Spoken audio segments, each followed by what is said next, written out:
Hey everybody, Corrugated Cavalier here. Welcome to my channel. This is a video about 3 reasons to use wooden swords for HEMA practice.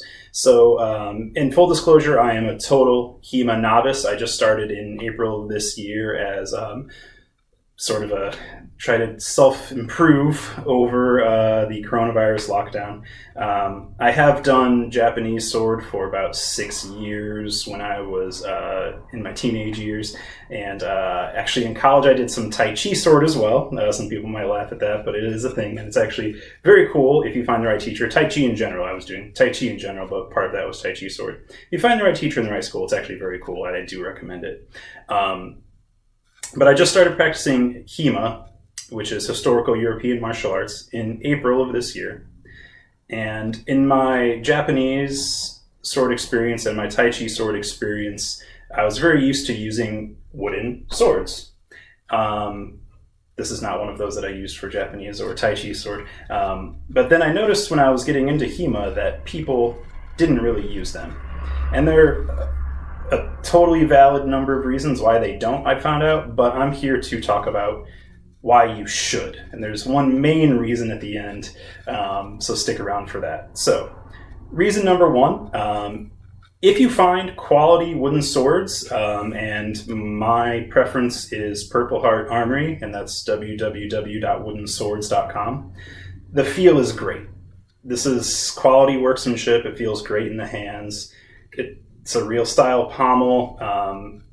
It is a little bit lighter than a real longsword, but we'll talk about that in a review video. The craftsmanship's good, and also within this, it's also just a familiarity thing. I'm used to using wooden swords for practice, and they're great for solo and some light partner work as well.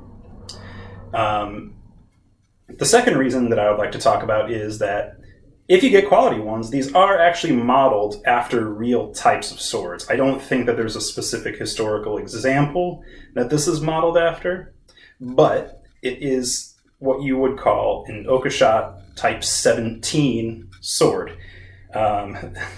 This gets into some pretty nerdy sword terminology, but that's kind of what I'm into. It's kind of hard to see on the video, but it has a hexagonal cross section. You can kind of see how it's flat on the top and the bottom, and then it comes to an edge. Even though there's a fuller, it does have a flat spot on top, on the top of the fuller as well. So this is modeled after an actual type of longsword, historical longsword. As is this. This is the school training version. This one's the sort of slightly nicer, more expensive of the two. This is the training version, but this is once again an Okashot type 17. It has a hexagonal cross section, and a fuller that goes pretty much all the way. That's not necessary for a type 17, I don't believe, but in this case it goes pretty much all the way. So that's the second reason, is that they are modeled after real types of swords. If you look into what most people use, which are fetters, for sparring and stuff, they don't look like real swords. There are a lot of great reasons to use them. I'm not saying that anybody shouldn't, but this is a reason to use a wooden sword. Perhaps the biggest reason to use wooden swords for solo and pair drills is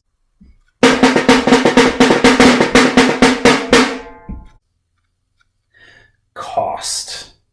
Yes, cost. Let's say you're starting a YouTube channel in your garage without any professional lighting. This is the most expensive of the wooden swords that I bought. It was $74. Shipping is a little bit more, true. The school training longsword was $60.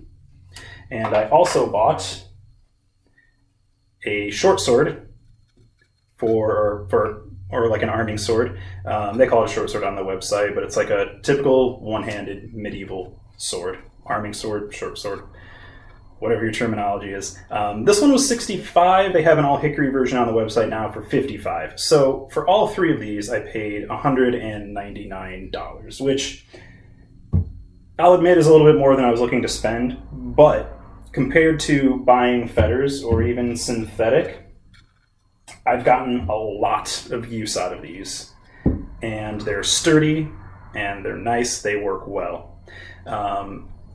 fetters run from at least 199 for one. That's the lowest that I've seen for anything quality, and up to 450, etc. for people who are like really into the hobby and are tournament level sparters. But wooden swords, yeah, dual wielding long swords. They work really well for me. I'm sure if I want to continue this hobby that I will upgrade, but that's another thing. The cost is lower, so if you're not sure that this is something that you want to stick with, pick up one $55, $60 wooden sword, or get a couple if you have a friend to cut down on some shipping costs as well, and it'll at least give you a flavor for it. If you're just getting into the hobby and you're not sure if you want to do it, the wooden swords I think are a great option, and I will always keep these around for solo training and pair drills, even if I do decide that I want to take the plunge. HEMA gear gets really expensive really fast. I didn't have $500, $600 right away to just dump on this hobby. So this was the right choice for me.